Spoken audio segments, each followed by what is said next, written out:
Hello students, अभी lecture 5 पढ़ रहे हैं हम लोग वर्क एनर्जी पावर का।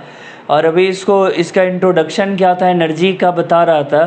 तो वीडियो किसी वजह से वो माइक लगाना मैं भूल गया था उसमें ईयरफोन का। अब तो उसकी वजह से वीडियो बीच से कट करना पड़ा।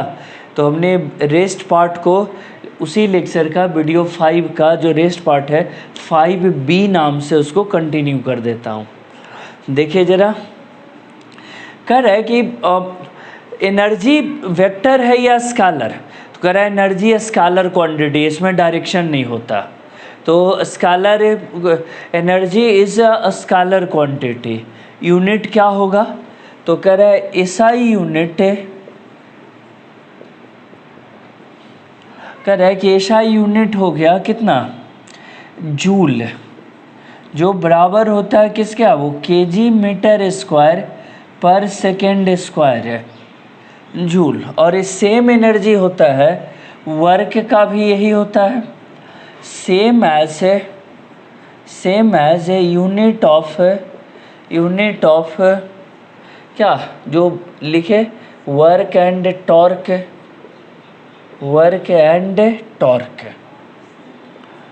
सीजीएस यूनिट क्या होता है, smaller unit. CGS unit is kg के जगह हो जाएगा ग्राम, मीटर के जगह सेंटीमीटर बटा सेकेंड स्क्वायर, और इसे कहते हैं अर्ग। इसे क्या नाम देते हैं, अर्ग। जब दोनों में रिलेशन डिस्कस करेंगे तो कह रहा है कि एक केजी मीटर स्क्वायर पर सेकेंड स्क्वायर को कन्वर्ट करें, केजी का हो गया कितना 1000 ग्राम, मीटर का वो 100 सेंटीमीटर स्क्वायर और बटा second square. 1 joule, kg metre पर सेकेंड स्क्वायर को जूल लिख दिए, और बराबर उधर देखे 1000 इंटू 100 का स्क्वायर 10⁷ ग्राम सेंटीमीटर स्क्वायर बटा second square. 1 joule equal to 10⁷ erg, जिसको यहाँ हम लिखे हुए थे कि 1 जूल इक्वल टू कितना हो गया 10⁷ अर्ग। दूसरा देखें, कह रहा है कि दूसरा वाला समझने के लिए भी किलो वाट आवर को अब समझते हैं, तो इसको हटाए 1 किलो वाट आवर। देखें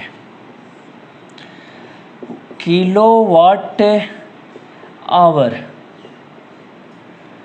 इसको समझने के लिए सबसे पहले समझते हैं और वाट का डिफिनीशन देखें। वाट इक्वल टू था जूल बटा सेकेंड, यानी जूल इक्वल टू हो गया वाट इंटू सेकेंड।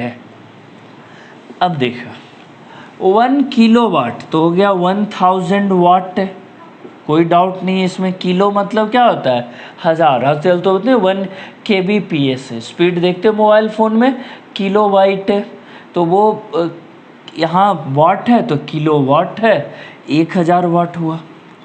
आवर, एक आवर को सेकंड में लाएं 3600 सेकंड होगा। अब देखिए ये दोनों मल्टीप्लाई कर दें, 36 इंटू 10⁵ वाट इंटू सेकेंड, यानी हो गया 36 इंटू 10⁵। अब वाट सेकेंड को क्या कहते हैं, जूल। तो आ गया 1 किलो वाट, किलो वाट ऐसे KWH लिखें इक्वल टू 36 इंटू 10⁵ जूल, इतना आ जाएगा निकल करके। फिर उसी तरह से एक क्लियर हुआ। फिर कह रहा है 1 इलेक्ट्रॉन वोल्ट। अगर करंट वाले व्यू से समझना चाहें, इसे करंट इलेक्ट्रिसिटी के व्यू से समझना चाहें, तो एनर्जी का डिफिनीशन क्या था, एनर्जी पोटेंशियल का डिफिनीशन था, पोटेंशियल इक्वल टू एनर्जी और बटा चार्ज, यानी था V इक्वल टू U बटा Q, U equal to Q into V। अब कह रहा है कि Q के बदले E ले लें इलेक्ट्रॉन और V 1 वोल्ट है, तो कह रहा है कि ये जो आएगा निकल करके और ये इतना, ये एनर्जी इसे कहते हैं इलेक्ट्रॉन वोल्ट। इलेक्ट्रॉन वोल्ट कितने के बराबर हुआ? E का value 1.6 into 10 to the power -19। तो ये इलेक्ट्रॉन कह रहा है कि एक इलेक्ट्रॉन वोल्ट बराबर आ गया इतना, क्या हो जाएगा? जूल। तो एक और निकल कर आया कि एक जूल एनर्जी जो है, यदि एक इलेक्ट्रॉन वोल्ट एनर्जी वो इतने जूल के इक्वल होता है, अगर जूल से कंपेयर करें तब। यहाँ भी ये लिखे ऐसे, ये क्या लिखते इतना जूल, ये सही रहता। तीनों सीखे कि एनर्जी का 3 यूनिट हो जाएगा। पहला हो गया इलेक्ट्रॉन वोल्ट, दूसरा किलोवाट आवर, तीसरा हो गया कौन सा? अर्ग। ये निकल कर आया। अब कह रहा है कि मास और एनर्जी का भी कोई रिलेशन होता है क्या? कह रहा है कि अर्लियर तो नहीं ये बिलीव किया जाता था कि मास को भी एनर्जी में कन्वर्ट कर सकते हैं, लेकिन विद टाइम ये बात एक्सेप्ट किया गया कि हाँ, मास को भी एनर्जी में कन्वर्ट कर सकते हैं। मास को एनर्जी में कन्वर्ट करने के लिए आइंस्टीन ने मास एनर्जी इक्वेशन दिया, E इक्वल टू mc² है। तो कह रहा है कि E इक्वल टू mc² है। इसे समझें। कह रहा आइंस्टीन ने फर्स्ट ऑफ ऑल ये बताया कि अगर मास को पूरी तरह डिस्ट्रॉय कर दिया जाए, जैसा कि केमिकल रिएक्शन में नहीं होता। केमिकल रिएक्शन में मास सिर्फ एक फॉर्म से दूसरे फॉर्म में बदल जाता है। जैसे कई चीज़ों को आप जलाते हैं, उसका वजन कम हो जाता है, उस जो वस्तु है और उसका जलने के बाद जो राख बचता है, तो राख का वजन कम होता है। तो वो वजन कम इसलिए होता है क्योंकि उसमें से गैस के रूप में बहुत सारे केमिकल निकल जाते हैं। लेकिन ये नहीं होता है कि उसमें मास जो है बर्बाद होता है। अगर फिर से वो गैस, वो राख S जो है राख, उसको जोड़ा जाए तो वो ओरिजिनल वस्तु के वजन के बराबर हो जाएगा। लेकिन जब मास को पूरी तरह ख़त्म कर दिया जाए, मास को केमिकल रिएक्शन नहीं करवाया जाए, पूरा डिस्ट्रॉय कर दिया जाए, तब मास किस में कन्वर्ट होता है? तब मास एनर्जी में कन्वर्ट होता है, according to E equal to mc² है। M हो गया मास,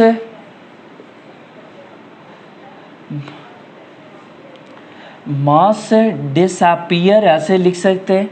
C हो गया speed of light. Speed of light कितना होता है? स्पीड ऑफ लाइट 3 × 10⁸ मीटर पर सेकेंड है।